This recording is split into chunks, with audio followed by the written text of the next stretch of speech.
আপনাদের দোতলায় মেবি জমি বিক্রয় ক্রয় করা হয়। আমি সেখানে এসেছিলাম, শুনেছি আপনাদের সামনের জমিটা নাকি আমি এখানে কোনো কামরা দেওয়ার জন্য আসিনি, আমি এসেছি জমিটা কেনার জন্য। আপনার মনে হয় কোথাও ভুল হচ্ছে, আমরা যাই তাহলে। কি তুই এই জমি কিনবি? ফকিন্নি নাকি জমি কিনবে? আশ্চর্য, আপনি এই ধরনের ব্যবহার কেন করছেন?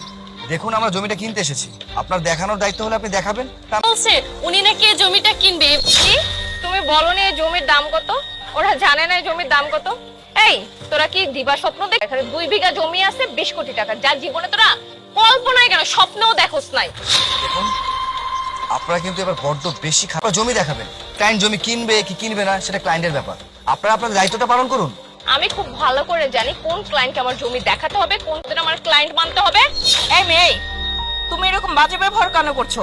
তুমি হচ্ছে এই অফিসের একজন স্টাফ। আমরা আসছি এইখানে জমি। ফকিন্নিকে নিয়ে এখানে আমি টাইম ওয়েস্ট করবো, তাই না? এবার কিন্তু আপনি বড্ড বেশি বাড়াবাড়ি করছেন। তখন থেকে যা নয় তা বলে আপনি আমাদেরকে অপমান করছেন। ইভেন এখন আমার সামনে দেখানোর পর টাকা পয়সা অ্যাডভান্স লাগে, তাহলে আমি দিয়ে দিচ্ছি, সমস্যা নেই, হাফ অ্যাডভান্স আমি করে দেবো। ওরে বাবা, অ্যাডভান্স করবে? এ ফকিন্নির বাচ্চা, তুই কি জানিস এখানে যদি অ্যাডভান্স? সেটা জমি দেখানোর পরে ডিসাইড হবে। আপনার কাজ হচ্ছে জমি দেখানো, আগে আপনি তাই করুন। ঠিক বলেছো মৌ, ওদের মাথায় ভালো করে এটা ঢুকিয়ে দেওয়া উচিত।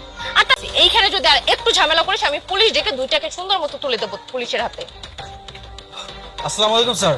ওয়ালাইকুম আসসালাম। সানি সাহেব আমাকে করতে চেয়েছেন, তার আর কোনো প্রয়োজন হবে না, কারণ অলরেডি আপনাদের এই 2 স্টাফ আমার সাথে অনেক খাতিরদারি করেছে, আমার অনেক সম্মান করেছে, আর মানুষ হয়ে কোনো মানুষের সাথে করে না। আচ্ছা আমাকে একটা কথা বলুন তো, আপনাদের কোম্পানির এমপ্লয়ি কি এইভাবে মানুষকে জাজ করে?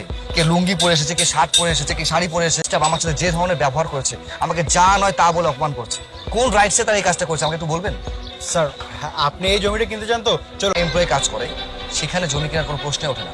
আপনি হয়তো খুব ভালো মতোই জানেন আমি যেখানে দাঁড়িয়ে বলবো যে আমার এই জমিটা দরকার, তারা আমাকে এই জমিটা পছন্দ করেছিল, আর আমি চেয়েছিলাম এই জমির উপর একটা বিজনেস করার জন্য।